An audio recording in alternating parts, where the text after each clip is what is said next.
à se rester là-dedans. Et quand je m'étais relevé, j'étais devenu un autre homme.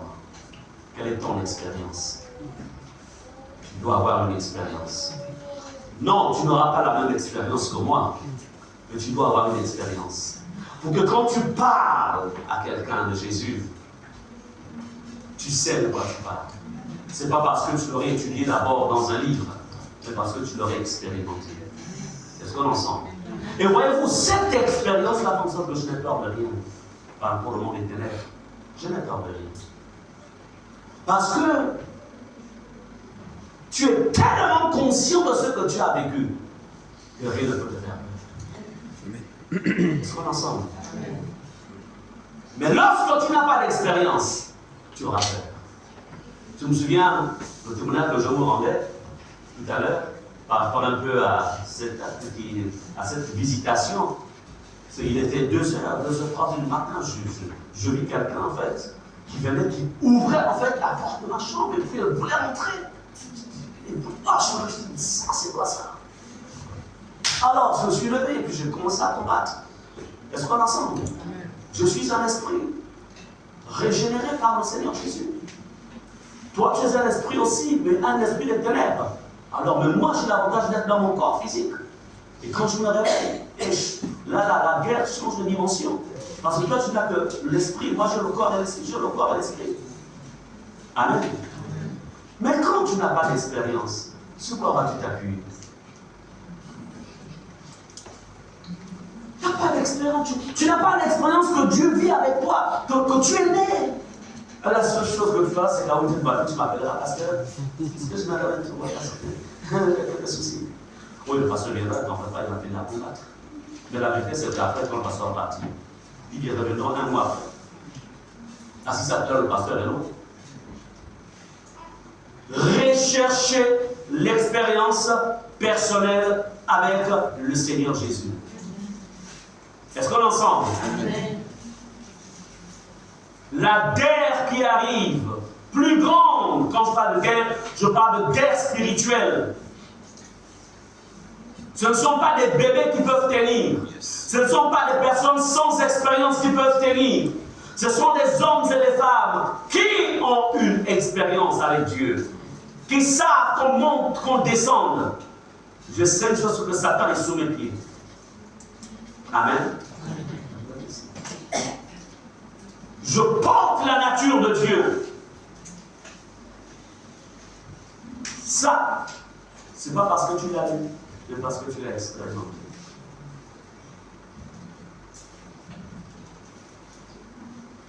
Donc, cela vous donne, lorsque vous êtes né de nouveau, cela te donne le pouvoir de chasser les démons. On ne dit pas que pour chasser les démons, il faut être un apôtre, il faut être un prophète, il faut être un docteur, un évangéliste, c'est faux.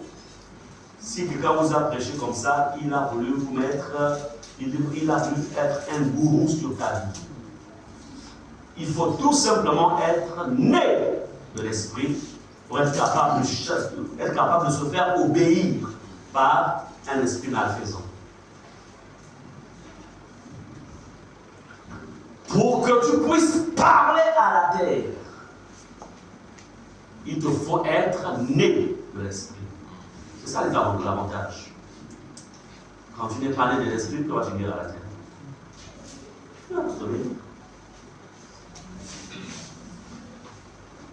Pour que les situations difficiles, pour que les maladies t'obéissent, quand tu dis né de l'esprit, naître de nouveau.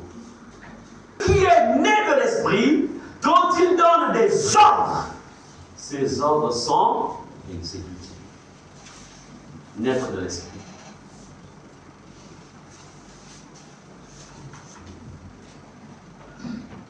Comprenez que la terre que vous voyez, la mer et le reste de la création, renferment des bénédictions. Mais pour que ces bénédictions se mettent en mouvement pour venir à toi, il faudrait que tu aies la nature et l'identité de celui qui a créé, qui a mis cela sous terre. Si tu n'as pas son identité, comment la terre pourra alors t'obéir? Comment les bénédictions qui sont enfouies peuvent sortir et venir à toi? Comment? C'est ainsi que vous verrez certaines personnes qui s'épanouissent dans la foi, qui s'épanouissent dans leurs affaires, qui s'épanouissent dans leur vie conjugale, qui s'épanouissent. Mais il y en a d'autres, en fait, au-delà de leur connaissance, de leur formation, de leur diplôme, n'arrivent pas à s'épanouir. Pourquoi? Parce que tout simplement, l'un connaît le secret, l'autre n'en sait rien. L'un arrive à se faire obéir, l'autre ne se fait pas obéir. Est-ce qu'on est ensemble? Oui. C'est pourquoi je vous ai toujours dit que si vous prenez le christianisme comme une simple religion, vous passerez à côté. Et prenez le christianisme comme une science dont Jésus est le maître. Et nous enseigne chaque jour par le Saint-Esprit. Et nous sommes là, des guides, qui vous montrent le chemin. Amen. Oui. Tu peux être heureux dans la vie. Tu peux être heureuse dans ta vie. Tu peux. Oui, l'ennemi te fera la guerre. Il ne l'emportera pas. Pourquoi? Parce que tu connais. Oui, la maladie t'attrapera. Mais ne t'enverra pas sur la terre. Pourquoi? Parce que tout simplement, quand tu t'élèveras au nom de Jésus et déclarera des choses, l'ennemi se mettra au garde à vous. Et il dira, lui, il connaît. Pourquoi la Bible dit, le Seigneur dit, résistez au diable, car il fuira loin de vous. Donc il y a une pression. Le monde des ténèbres exerce une pression. Toi, enfant de Dieu, tu exerces une pression supérieure. Et dit, ok, j'ai compris, je suis inférieur à toi, je me retire. Je vais aller plutôt qu'on y ailleurs. Est-ce qu'on est ensemble? C'est ça. Si la guerre doit durer 1 an, elle dure 1 an. Ce n'est pas à toi de te retirer, il doit se retirer. Amen. Amen. Tenez ferme, dit la Bible. Tiens ferme, c'est que la Bible va pardonner. Tenez ferme. Écoutez, tenez ferme, c'est que je ne bouge pas. C'est toi qui vas bouger. Parce que Jésus est mort sur la croix. Pour ma victoire, c'est toi qui bouges. Dans ce contrat, c'est moi qui gagne. Au nom de Jésus, qu'on monte, qu'on descende. Alléluia. Amen. Yes. On monte, on descend. Ce contrat, je vais l'avoir. Ok, j'ai demandé, ça ne passe pas, pas de problème. D'abord, je cherchais, ça ne va passer, il n'y a pas de problème. Maintenant, je vais lui dire, frapper, demander, je sais pas, demander, chercher, frapper. Tu as demandé, ça n'a pas marché, il n'y a pas de souci. Okay. Tu as cherché, il n'y a pas de souci. Alors, il faut cogner. Il dit frapper, non, il faut cogner. Il faut exercer les muscles. Yes. Amen. Amen. Mais si tu n'es pas né de l'autre monde, du monde divin, si l'esprit ne t'a pas fait naître, tu ne peux pas résister. Parce qu'il y a des combats face auxquels tu peux avoir une forte volonté, même quand ta volonté faiblit. Tu sens que le besoin est plus fort que toi. Et puis, mon frère, je demande, bon, je pense que ce n'est pas fait pour moi. Non, c'est fait pour toi, mais c'est toi qui as l'abandonné. Amen, amen. C'est fait pour toi. Mais tu as abandonné. Et tu abandonnes parce que tu n'as plus assez de force. Est-ce qu'on est ensemble? Vous me demandez que parce qu'il faut aller faire le marathon. Je fais ça 100 mètres. Après, parce que mon corps physique n'est pas exercé à ce genre. Mais dans l'esprit, là, toi, tu vas faire un marathon de 1000 mètres. Moi, je fais le marathon de 2000 mètres dans l'esprit. Donc, on veut que chacun, ça se fait. Est-ce qu'on est ensemble? On sait pourquoi personne n'est pareil sur le marathon, nous sommes pareils. Est-ce qu'on est ensemble? Amen. Non, ce que je voudrais que vous compreniez, c'est qu'il faut vraiment que vous développiez votre dimension esprit. Beaucoup d'enfants de Dieu ne développent plus leur dimension spirituelle. Ils mettent le paquet dans ce qui est physique. Ils mettent le paquet dans ce qui est matériel. Ce n'est pas mal. Mais triplez le paquet dans ce qui est spirituel. Parce que c'est ce qui vous fait remporter des victoires. Est-ce qu'on est ensemble? Est-ce que vous savez qu'au nom de Jésus, vous avez le pouvoir de donner des ordres et de vous faire obéir? Tu te fais obéir. Donc tu peux même forcer quelqu'un à venir te bénir. Oui. Amen. Tu peux. Et ça, c'est une chose qu'on enseigne à l'Institut biblique. Parce qu'il y a, en fonction des niveaux ici, des choses trop. Sinon, les gens vont casser. Leurs dents vont se casser.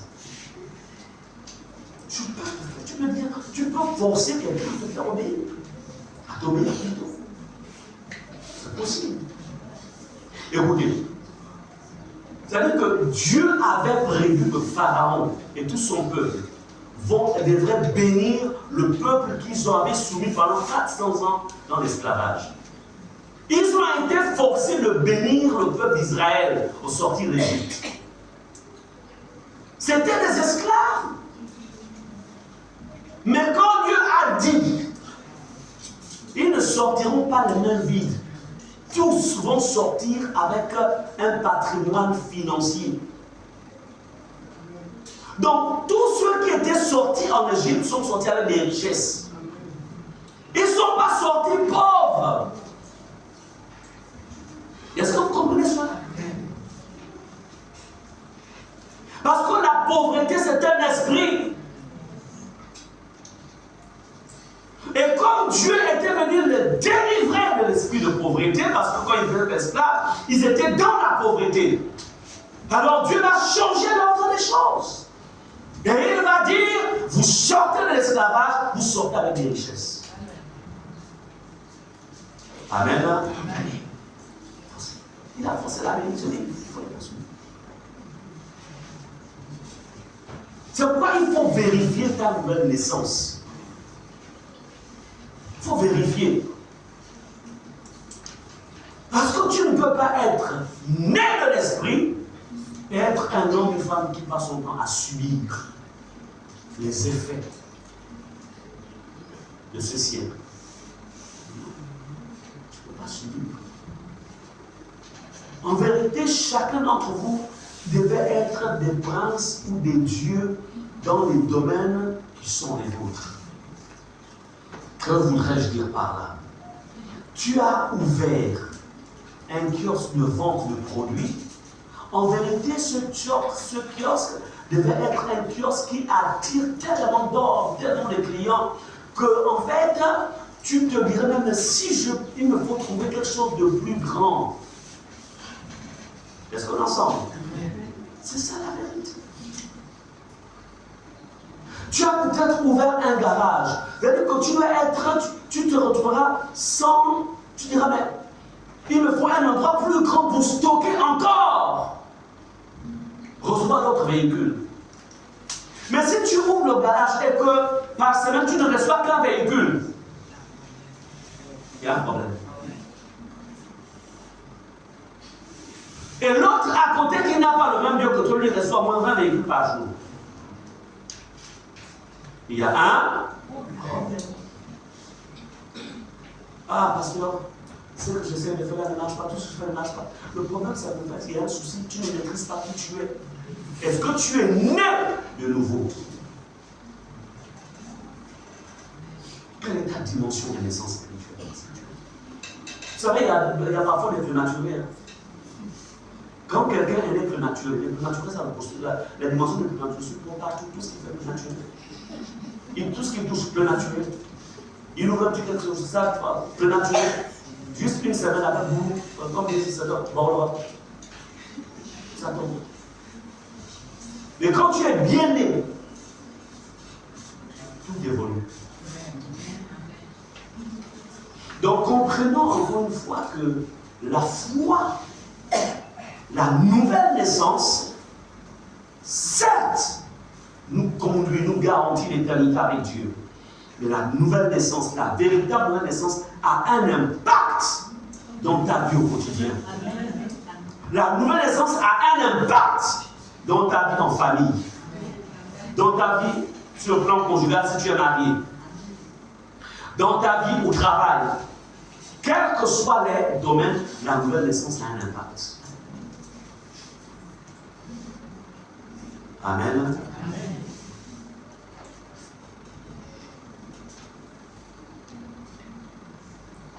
La terre que vous voyez, quand bien même elle renferme des bénédictions, mais aussi les sorciers, les démons peuvent planter des malédictions contre quelqu'un.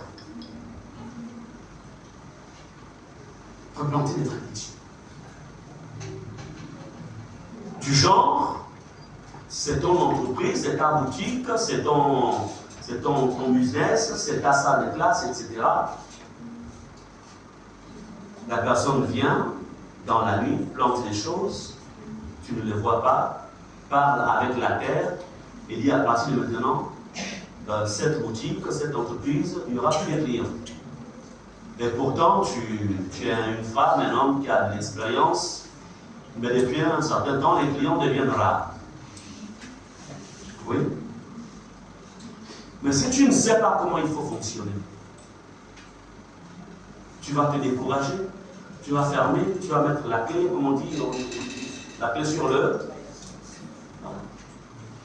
Pas parce que ce n'était pas ton territoire, mais on t'a volé. Mais tu ne sais pas comment renverser la tendance. C'est pourquoi je vous ai dit,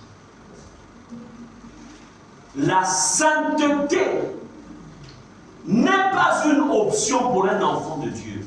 C'est une obligation. Tu es obligé d'être saint, comme le Père aussi est saint.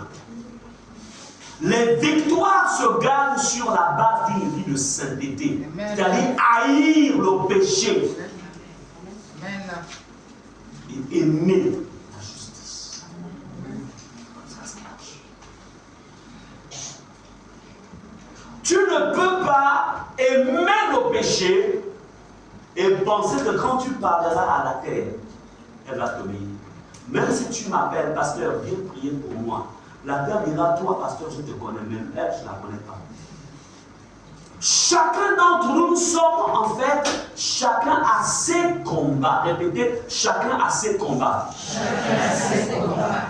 Je vais demander à l'ancienne bien d'abord. Lorsque l'ancienne Alice, elle vit une situation particulière, est-ce qu'on est ensemble? Imaginons par exemple, elle a une plantation de maïs, ou bien d'arachide, c'est ce que je suis en train de prophétiser. Alors, et puis, mais elle vit des situations compliquées par rapport à cet espace-là. C'est son combat. Ce n'est pas mon combat, ni le combat de quelqu'un d'autre. Elle vient, elle me consulte, elle me dit, pasteur, j'ai besoin que vous priez par rapport à cette situation. En fait, ce qui va se passer, c'est que je vais rentrer dans son combat. C'est un renfort en fait. Donc à chaque fois que quelqu'un prie pour vous, il entre dans ton combat. Maintenant, si elle n'est pas en phase avec Dieu, s'il y a des domaines où elle est désobéissante par rapport à Dieu, même si moi je viens, que je rentre dans son combat, la terre ne me reconnaîtra pas. Parce que c'est sa terre. Est-ce que vous comprenez cela? Son entreprise, c'est sa terre. Son travail, c'est sa terre. Tout ce qu'on peut dire, sa famille, c'est sa terre. La terre dira d'abord, il faut qu'elle-même soit en phase avec Dieu pour que je puisse t'écouter. Parce que ce n'est pas mon combat, c'est son combat. Voilà pourquoi beaucoup parmi vous, vous avez appelé les hommes de Dieu, vous nous avez appelés, on est venu, nous avons prié, mais ça n'a tenu que juste un jour. Après, la chose est répartie. Et tu dis, ah, qu'est-ce que le pasteur n'a même pas la puissance? Il n'a pas la puissance. Moi, j'ai appelé l'homme de Dieu et la situation n'a pas changé. Non, je peux faire d'ailleurs. Et tu vas aussi là-bas. Mais il y a plus d'hommes de Dieu dans notre ville. On ne sait pas qu'il y a plus d'hommes de Dieu. C'est que, en fait, c'est ton combat. tu dois observer les principes de victoire. Pour qu'en appelant le renfort et qu'en s'unissant dans la prière, on remporte la victoire. Est-ce qu'on en sent? Merci.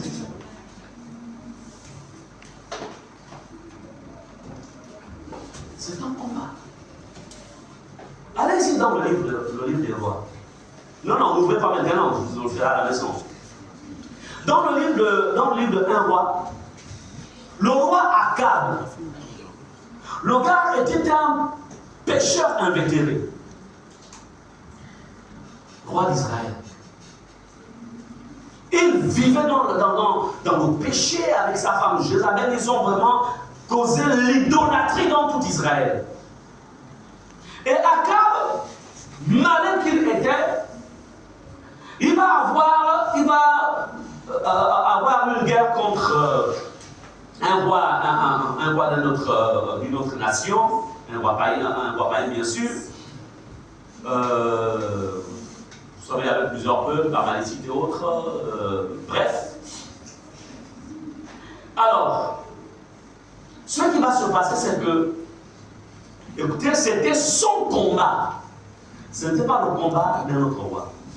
Mais comme le royaume d'Israël a été divisé en deux, il y avait d'un côté le royaume de Juda, d'un côté le royaume d'Israël, il va demander au roi de Juda, en fait, de l'accompagner dans ce combat. Et il savait qu'il n'était plus en honneur de s'entêter avec Dieu. Il va dire au roi de Juda, donc l'autre roi, il dira, bon écoute, toi tu vas t'habiller en habit royal dans le combat qu'on va là. Moi je vais me déguiser. Je vais être comme un simple soldat. En fait, il pensait tromper les éléments des esprits. Mais son sort était déjà scellé. Ils vont sur le terrain de la guerre. Ils ont les ennemis qui viennent en face. Quand les ennemis viennent, ils pensaient que le roi de Juda, habillé en vêtements donc royaux de guerre, ils sont allés vers lui. Ils ont dit que ça, c'est Akab. Et le gars a crié. Quand il crie, ils disent non, ça, ce n'est pas le cri d'Akab. Ça, ce n'est pas Akab. Ils vont le laisser. C'était le combat de qui? Le combat du roi Akab. Ce n'était pas le combat du roi de Juda. Mais, voici un soldat de camp adverse qui va lancer une flèche, comme ça par hasard. Et la flèche va rechercher exactement Akab. Quoique déguisé, la flèche va atteindre Akab et va sortir, va le transpercer. C'était le combat d'Akab. Akab n'était pas en règle avec Dieu. Quoi qu'il fût déguisé et avait demandé le renfort du roi de Juda, il n'a pas pu gagner la guerre, mais il en est plutôt mort. Là aussi, il y a un enseignement.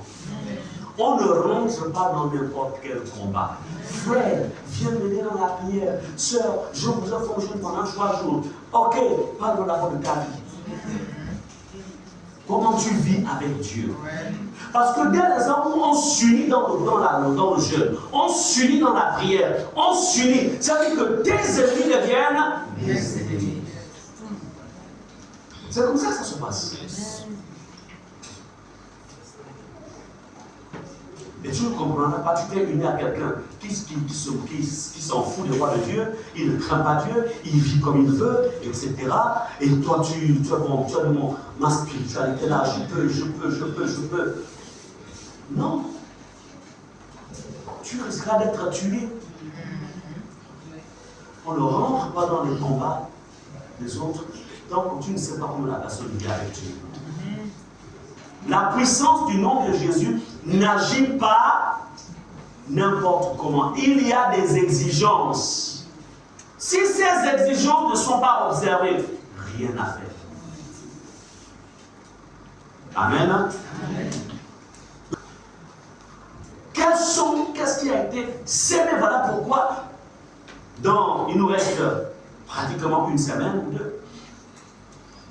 Voilà pourquoi je disais, il faut que le dernier jour, le jour de la veillée, que chacun vienne avec ses terres. tu as peut-être des maisons, tu as fait des terrains au village, etc. Si on peut te les apporter comme un petit colis, puisque tu ne peux pas faire des déplacements pour aller à Macongonio ou pour aller en Bangladesh, je ne sais pas quel coin, tu ne peux pas aller, mais dis, envoie un peu, faudra la terre de mon terrain. Ça fait comme un petit colis. Tu vas travailler sur ça la veille. Plutôt pendant la veille. Amen. C'est important. Les personnes là que vous avez en fait, qui sont devenus des locataires, qu'est-ce qu'ils ont planté? Bon, on habite ici maintenant, ça fait quand même 20 ans qu'on est ici. On va devenir des propriétaires. Leurs enfants ne viendront plus jamais ici. On ne sait pas pourquoi maintenant, le cœur est noir quand tu penses au village, le cœur est noir. Quand tu vas au village, c'est l'argent que tu as mis pour aller au village. C'est en ce moment-là qu'il y a quelqu'un qui tombe malade et tout ton argent finit à livrer. Tu mets des plans pour aller essayer un peu de relever les maisons, tout. Mais il y a toujours des situations. Tous les locataires qui sont sous ces ils sont plantés dans ton terrain, ils ont dit quoi? Elle ne viendra plus jamais ici. Ses enfants ne viendront plus jamais ici. Nous devenons le nouveau propriétaire. Moi, ça je peux dire, des gens comme ça. C'est-à-dire qu'il te dépossède spirituellement de tes acquis. Spirituellement. Et puis bon, c'est comme ça qu'on devient les gens de la ville. Ton village, c'est où? Non, mon village, c'est Ebouk. Il y a les Poumous qui ont pour origine Ebouk. Il y en a maintenant. Mais il y en a maintenant, mais est-ce qu'au commencement c'était Ebouk? Les Suèdes n'ont jamais été en fait le village. Hein? Non, les gens viennent derrière, on appelle ça comment? Quand il y a la migration, là. Hein? Ah, l'exode. Alors que le gars, il était de Mabanda. Son ancêtre était de Mabanda. Il n'est plus. Comme on a entendu aussi, les poumons de Port-Gentil. Ah, Port-Gentil a les poumons.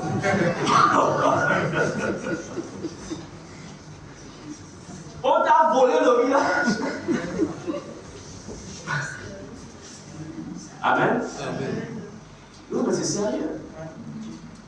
C'est sérieux. Tout se passe sur le plan spirituel. C'est vrai, on peut. Le Gabon, c'est pour tous les Gabonais, non, mais il est important de veiller sur nos racines. Mais si maintenant il y a des possesseurs, des personnes mal intentionnées, en fait, qui en fait, ont pris possession des lieux, à un moment, il n'y aura plus de village. Et ça, tu apprendras que, bon, non, mais, non, Mohamed, c'est pas ton village. Moi, mon village, c'est Ligoussou. Mohamed a Ligoussou. Ça a commencé comment? Amen. Donc, c'est pour dire que si la terre, quelqu'un prend possession de la terre, parle à la terre pour faire vomir ceux qui sont, c'est-à-dire les originaires, c'est tout. Ça peut se faire. C'est pourquoi il est possible, par la puissance du Saint-Esprit, d'enrayer en fait les malédictions, d'enrayer en fait tout ce qui a été enregistré. La terre a une mémoire. La terre a un enregistreur. La terre. Tout ce qui est prononcé, ça ne reste pas sans action. Ça ne reste pas. Ça finit par agir. Je vous ai parlé la semaine dernière, ou je ne sais pas si c'est vendredi, d'Absalom. Le gars se rebelle contre son père. Parce que le père était déjà vieux, fatigué. Même si votre père est vieux, fatigué, il ne faut pas le combattre. Même si votre mère est vieille, fatiguée, il y a des lois que le modernisme ne peut pas annuler. Les lois spirituelles, le modernisme ne peut pas annuler ça. Ce n'est pas possible. Tous ceux qui ont le droit d'aînesse, le modernisme ne peut pas annuler ça. Ce sont des droits divins. Est-ce qu'on est ensemble? comment comprendre que c'était Samuel qui avait oint Saül?